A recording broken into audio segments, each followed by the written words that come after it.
আসসালামু আলাইকুম। বাংলাদেশ প্রতিদিন নিউজ থেকে আপনাদেরকে স্বাগত। সকল প্রশংসা সে মহান রব্বুল আলামিন।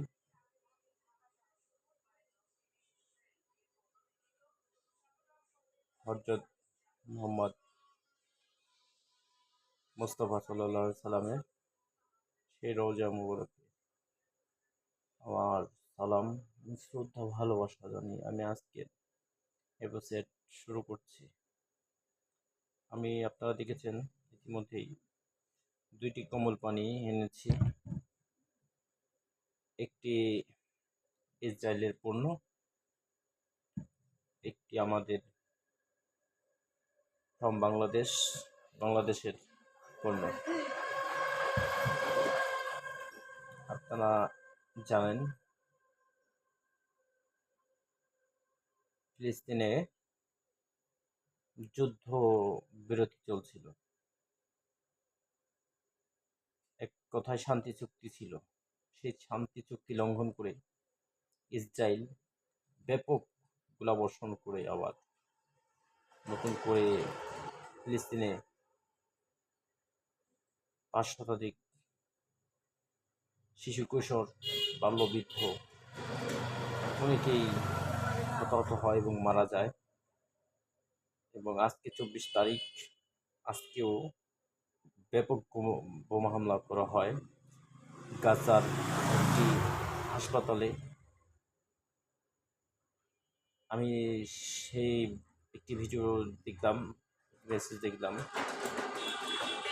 আল জাজিরা একটি নিউজ করতেছিল সরাসরি সম্প্রচার। ঠিক ওই সময়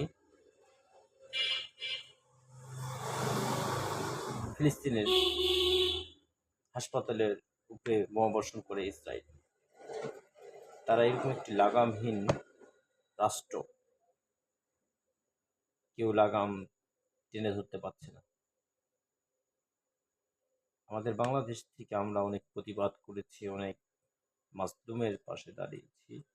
আমরা আজকে এপিসোডে যেটা কমল পানি হয়েছে, ইসরায়েলি পণ্য আরও অসংখ্য পণ্য আমাদের বাংলাদেশটাকে গ্রাস করে ফেলেছে। এখান থেকে আমাদের মুক্ত হতে হবে। ইসরায়েলের পণ্য খাওয়া যাবে না। আমাদের দেশে অনেক পণ্য আছে, আমরা ব্যবহার করব, খাবো।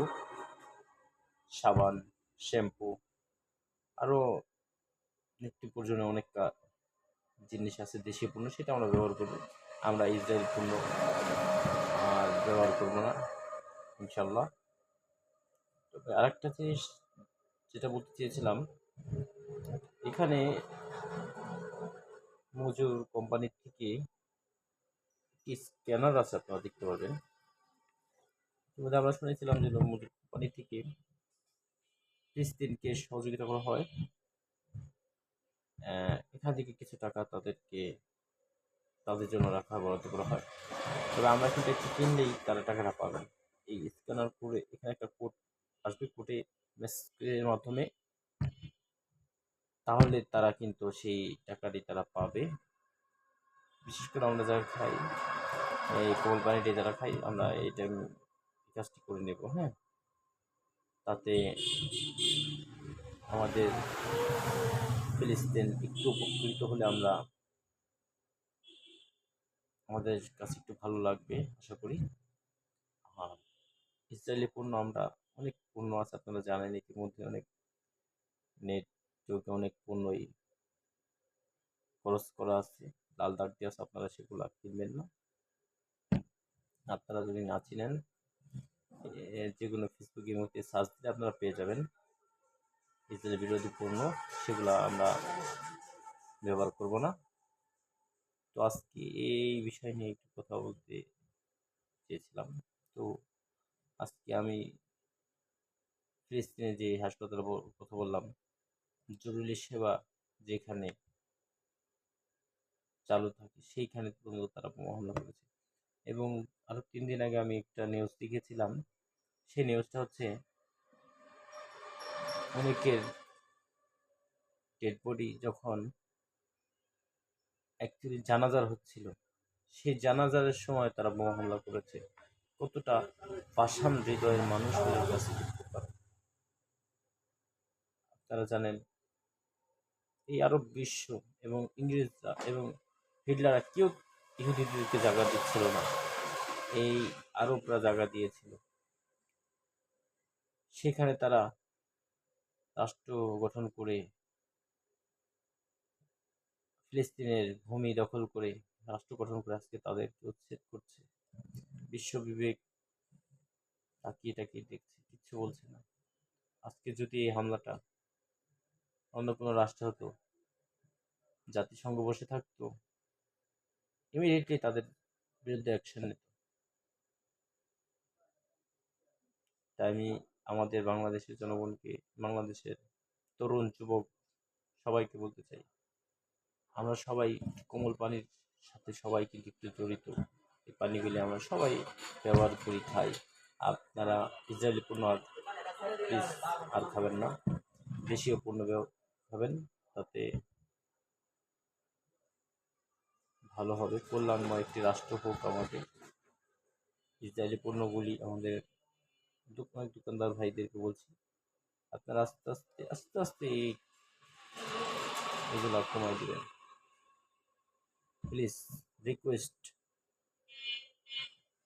বাংলাদেশ থেকে ইত্যাদি পণ্য বয়কট করুন, ভারতীয় পণ্য। আপনারা জানেন ভারতের পার্শ্ববর্তী দেশ ভারত, জালিম শাসক এই মোদি ইসরায়েলের পক্ষ নিয়েছে, এই নরপিশাচ ইসরায়েলের পক্ষ নিয়েছে। এই নরপিশাচের পণ্য আপনারা জানেন বাবরি মসজিদ দিয়ে ভারতের মসজিদগুলি ভাঙার ক্যাম্পেইন শুরু করেছে। উত্তরপ্রদেশে প্রকাশ্যে মসজিদগুলি পুড়িয়ে দিচ্ছে। আবার ইতিমধ্যে দেখছি বরফির আব্দুল কাদের জিলানির মাজার নিয়ে তারা প্রশ্নবিদ্ধ করেছে।